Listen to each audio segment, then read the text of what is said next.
चिरंजीव अवतार तो एकमात्र, जन्माने विप्र तरी वृत्तीने क्षात्र. प्रवीण चार वेदात शस्त्रास्त्रधारी, दुष्टास दंडून जगतास तारी.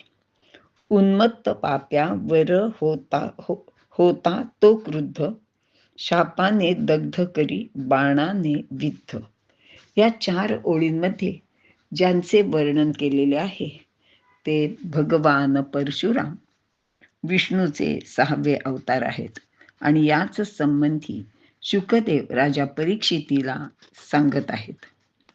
शुकदेव सांगतात की भगवंताचा हा 6वा अवतार म्हणजेच परशुराम अत्यंत महापराक्रमी आणि ब्रह्मतेजाने असे युक्त आहेत. शुकदेव पुढे म्हणाले की एकदा सहस्रार्जुन मृगये निमित्त वनात फिरत असताना तो जमदग्नी ऋषींच्या आश्रमाजवळ आला. राजाला पाहून जमदग्नी ऋषींनी त्यांचे यथोचित स्वागत केले. त्यांना भोजनाचा आग्रह सुद्धा केला आणि अगदी अल्पावधीतच राजाच्या हजारो सैन्यासह त्यांनी राजाच्या भोजनाची उत्तम व्यवस्था केली. इतक्या अल्पावधीत एका ऋषी आश्रमात हे कसे घडले? तेव्हा त्यांनी आदरयुक्त भावाने ऋषींना नमस्कार करून विचारले. ऋषी म्हणाले, अहो, एवढं काही नाही, माझ्याकडे कामधेनू आहे, त्यामुळे हे मला शक्य होते. आता मात्र सहस्रार्जुनाचे मनात कामधेनूचा लोभ उत्पन्न झाला. त्यांनी ऋषींना न विचारताच आपल्या बळाचा उपयोग करून कामधेनूला बळजबरीने आपल्या राज्यात घेऊन गेला. त्यावेळी आश्रमात जमदग्नींचा पराक्रमी पुत्र परशुराम उपस्थित नव्हता. आश्रमात येताच त्याला घडलेला प्रकार कळला. तो तत्काळ हातात आपला परशु आणि धनुष्य बाण घेऊन सहस्रार्जुनाच्या राजधानीत म्हणजेच महिष्मती नगरीत आला. आपल्या पराक्रमाने राजाचा पराभव केला. इतकेच नाही तर त्या लोभी राजाचे मुंडके आपल्या परशुने तोडले आणि ते घेऊन तो आपल्या आश्रमात परत आला. अर्थातच बरोबर कामधेनू सुद्धा होतीच. आपल्या पित्याला त्याने सर्व घडलेली हकीकत सांगितली. तेव्हा ऋषी म्हणाले, अरे रे, अरे तू हे काय केलेस? तू फार मोठे पाप केलेस. अरे, राजाचा तू निष्कारण वध केलास. आपण ब्राह्मण आहोत. धर्म आणि दया, क्षमा हे आपले भूषण आहेत. मात्र तू हे सर्व विसरूनच गेलास.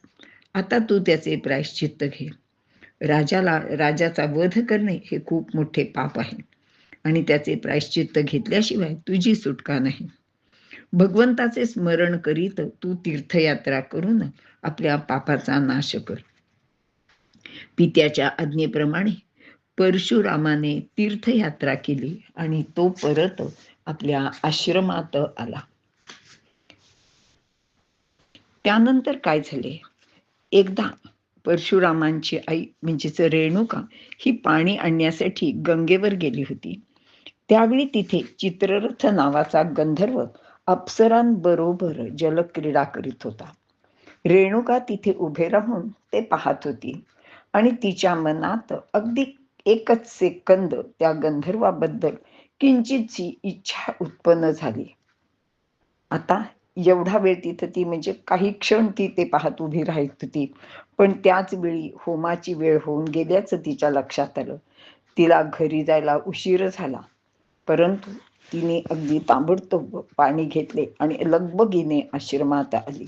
घागर ठेवली आणि हात जोडून ऋषींच्या समोर उभी राहिली. जमदग्नीने तिचा तो मानसिक व्यभिचार ओळखला आणि ते संतापून आपल्या पुत्रांना म्हणाले, अरे, ह्या पापिणीचा वध करून टाका रे. ही व्यभिचारिणी आहे. परंतु त्यांच्या कोणीही मुलाने आईचा वध करण्यास नकार दिला. तेव्हा जमदग्नीने परशुरामाला सांगितले, ह्या भावांसहच हिचा वध करून टाक. हे उन्मत्त झाले आहेत. पित्याची आज्ञा ऐकताच आणि पित्याचा प्रभाव, तप याचे पूर्णपणे ज्ञान असणाऱ्या त्या परशुरामाने हातात परशु घेतला आणि सर्व बंधूंची आणि आईचेही मस्तक तोडले.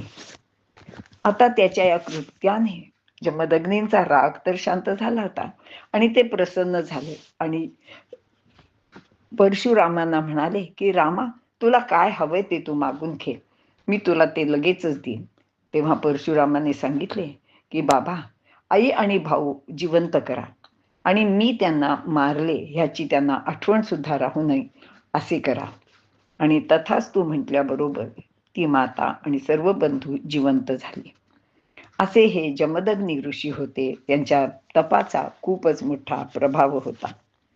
शुकदेव म्हणतात, राजा, इकडे परशुरामाने पराभव केल्यामुळे चिडलेले कार्तवीर्याचे 10,000, कार्तवीर्यच म्हणजे सहस्रार्जुनाचे 10,000 पुत्र रात्रंदिवस सूड घेण्यासाठी अगदी आसुसले होते.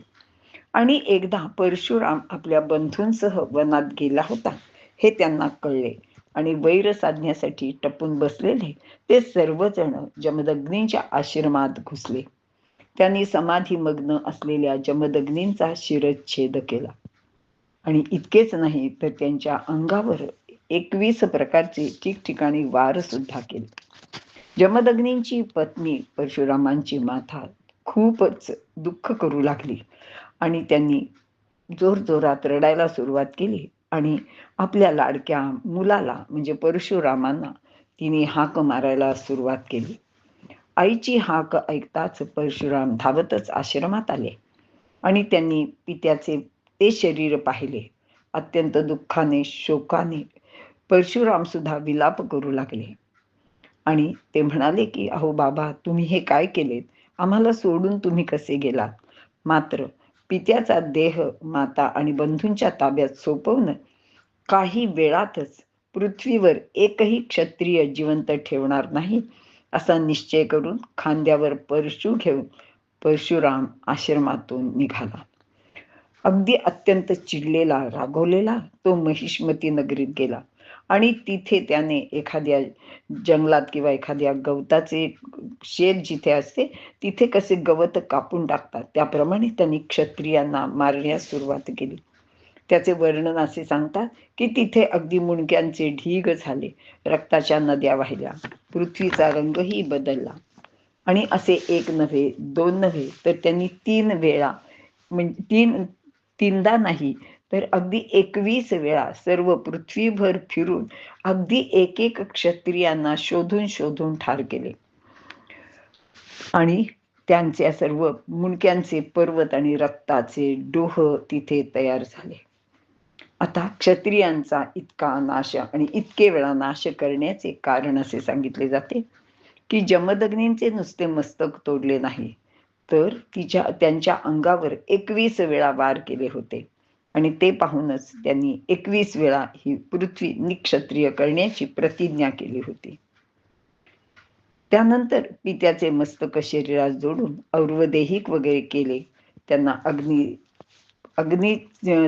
अग्निदाह्य केलं आणि भगवंताचे यजन केले.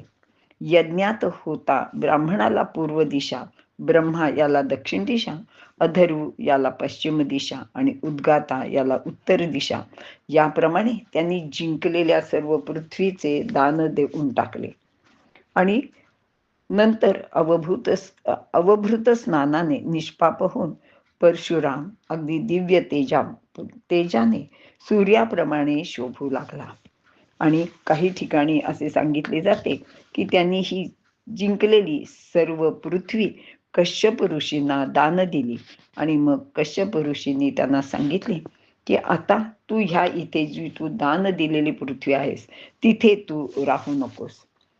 मग परशुराम दक्षिण दिशेला गेले. दक्षिण दिशेला सह्याद्रीला लागूनच समुद्र होता. त्यांनी एक बाण सोडून तिथे समुद्राला आत हटवले आणि तिथे एक चिंचोळा भूप्रदेश निर्माण केला.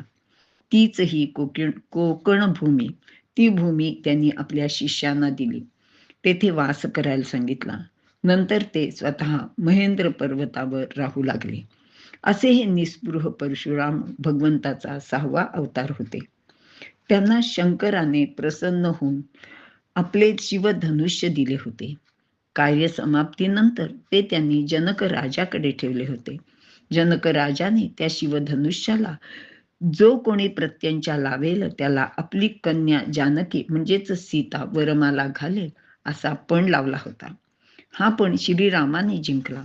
मात्र त्याने प्रत्यंचा लावताना ते शिवधनुष्य मोडले गेले. परशुरामांना हे कळले, मात्र त्यांना फार राग आला. मग रामाचा समाचार घ्यायला ते आले. रामाबरोबर त्यांचे युद्धही झाले. पण श्रीरामांनी त्यांनी सोडलेली सर्व शस्त्रे, अस्त्रे, बाण अगदी परतवून लावले. मात्र त्यांनी परशुरामांवर आपणहून एकही बाण सोडला नाही. शेवटी परशुराम आपला परशु घेऊन श्रीरामावर धावून आले.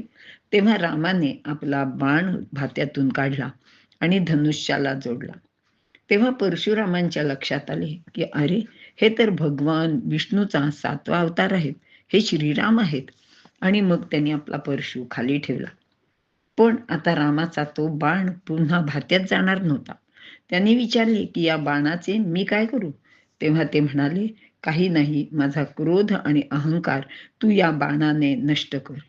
आणि मग त्यांनी रामाला आलिंगन दिले आणि ते स्वतः महेंद्र पर्वतावर निघून गेले. त्यानंतर परशुरामांचा उल्लेख महाभारतात येतो.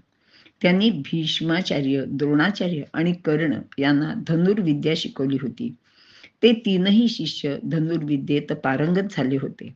मात्र कर्णाने असत्य बोलून त्यांचे शिष्यत्व मिळवले होते. तेव्हा परशुरामांनी त्याला शाप देऊन त्याची विद्या निष्प्रभ केली होती. असे हे परशुराम भगवंताचा 6वा अवतार होता. आपल्या ब्राह्मतेजाने आणि क्षात्र तेजाने, आपल्या पराक्रमाने पृथ्वी तलावर ते अमर झाले.